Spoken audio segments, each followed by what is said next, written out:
Ça fait 3000 ans que le peuple noir vit cette situation de décrépitude, de honte, de petitesse, de délabrement, tout simplement.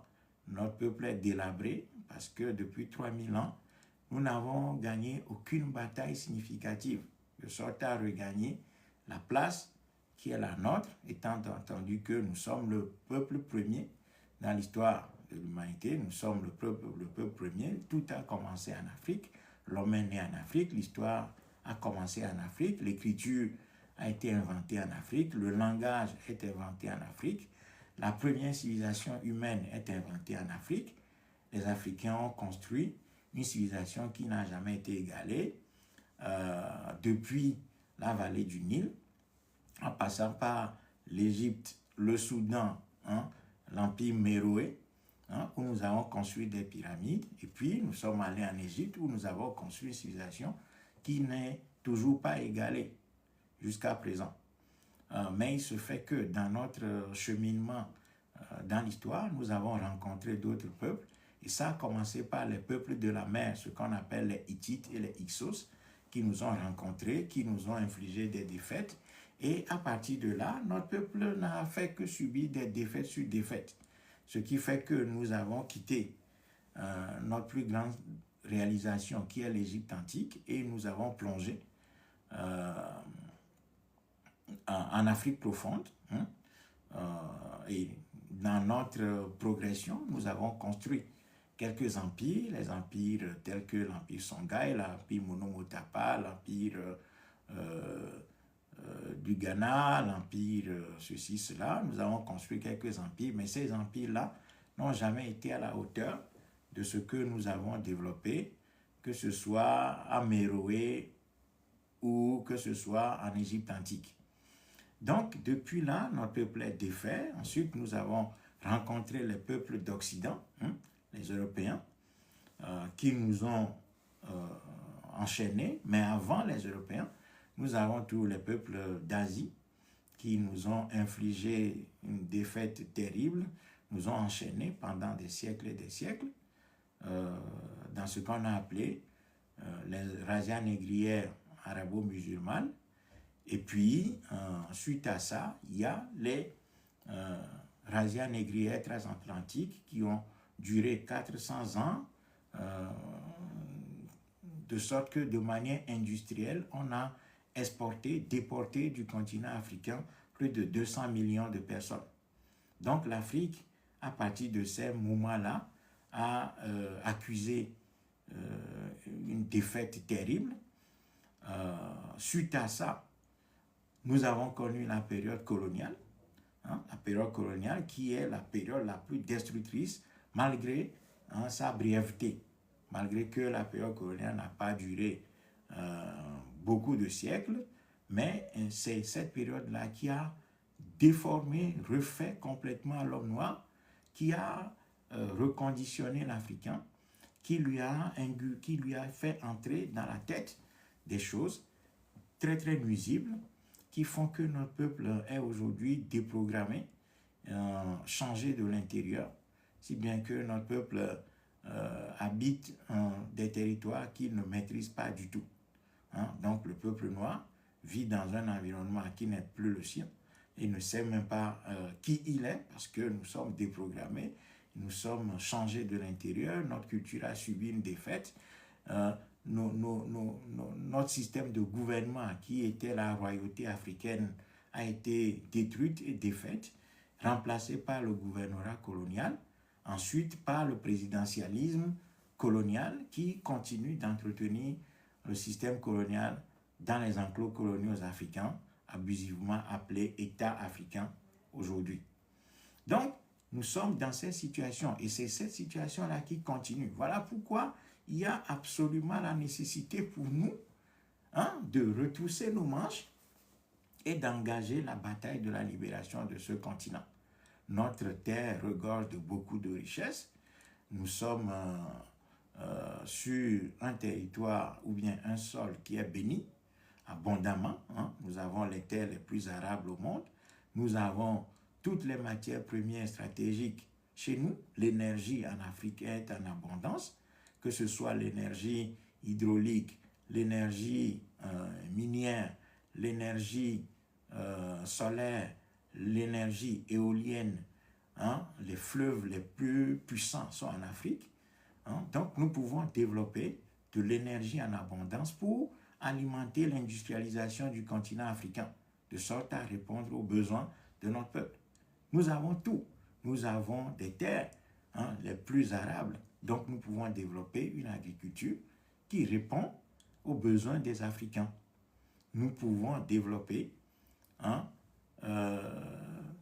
des routes, des chemins de fer, des aéroports. Nous pouvons développer des infrastructures hospitalières. Nous pouvons bâtir de grands ensembles, hein, qui vont nous aider à résoudre beaucoup de nos problèmes.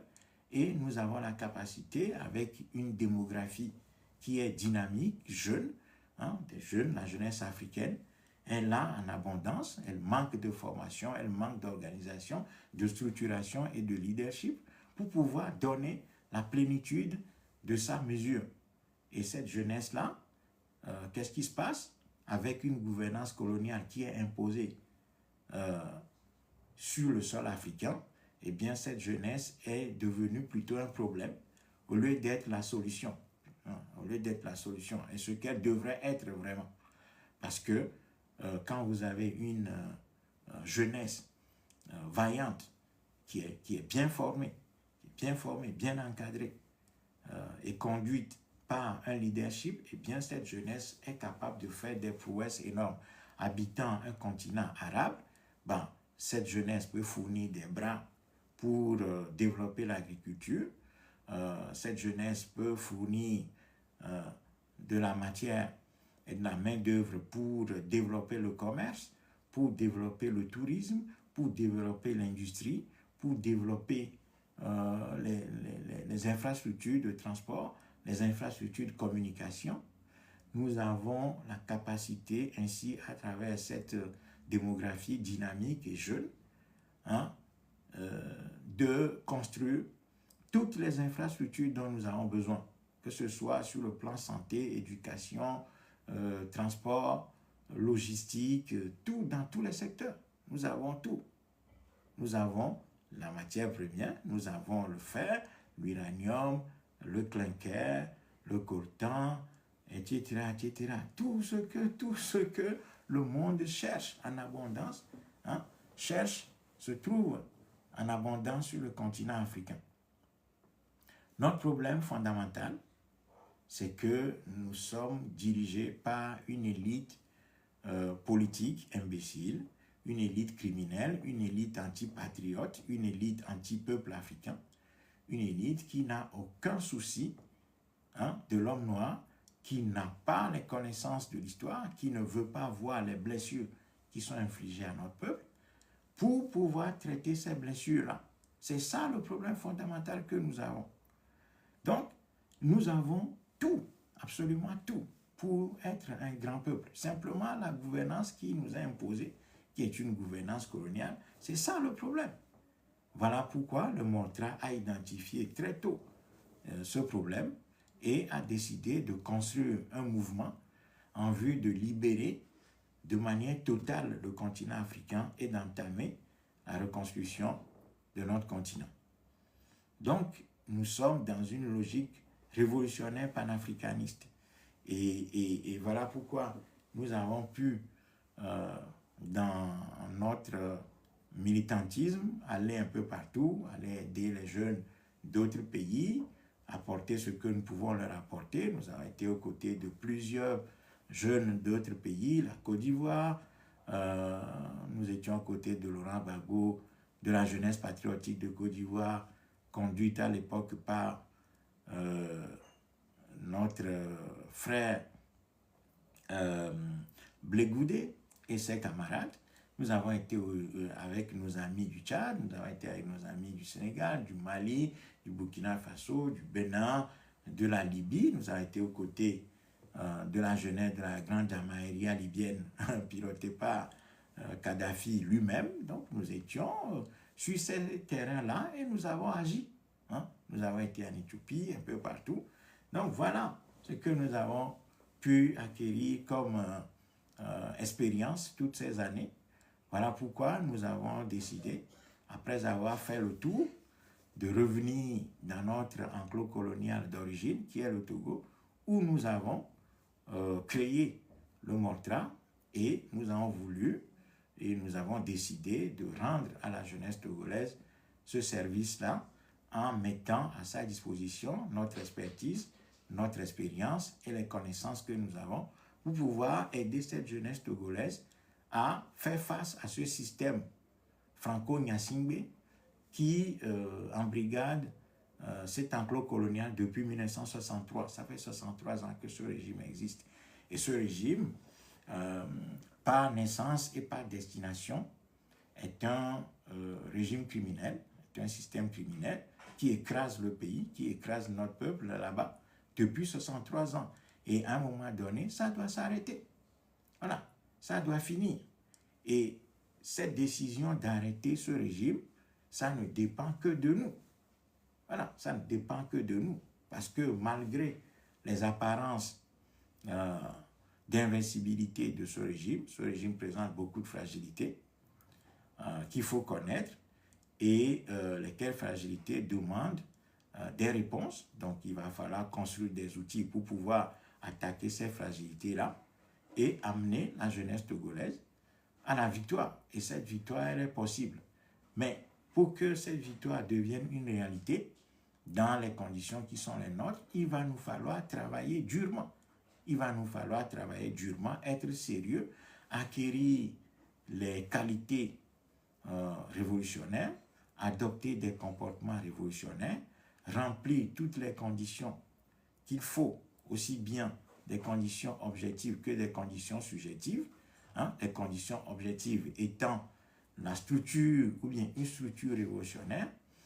Ensuite, nous doter d'un leadership révolutionnaire. Ensuite, un calendrier révolutionnaire, ce que nous appelons la planification stratégique.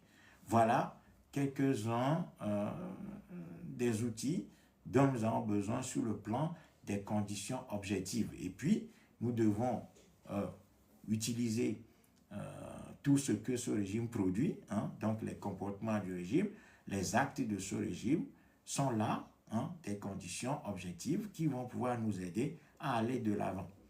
Et puis les conditions subjectives, ce sont nos propres comportements, les qualités que nous devons développer pour aller vers cette révolution populaire. Ces qualités-là sont de plusieurs ordres. Il y a d'abord la discipline qui est l'une des qualités essentielles, c'est l'une des conditions essentielles pour pouvoir aller à une révolution populaire. Nous devons développer la discipline absolument et cette discipline doit nous amener à nous organiser. Donc la question de la discipline pose indirectement la question de l'organisation. Et puis, nous devons développer des comportements, des qualités humaines essentielles, à savoir le courage, l'honnêteté, la dignité, le sérieux, parler moins, agir beaucoup, parler moins pour pouvoir agir beaucoup, laisser parler nos actes, laisser parler les actions. Au lieu que nous-mêmes nous parlions, il faut laisser parler nos actions.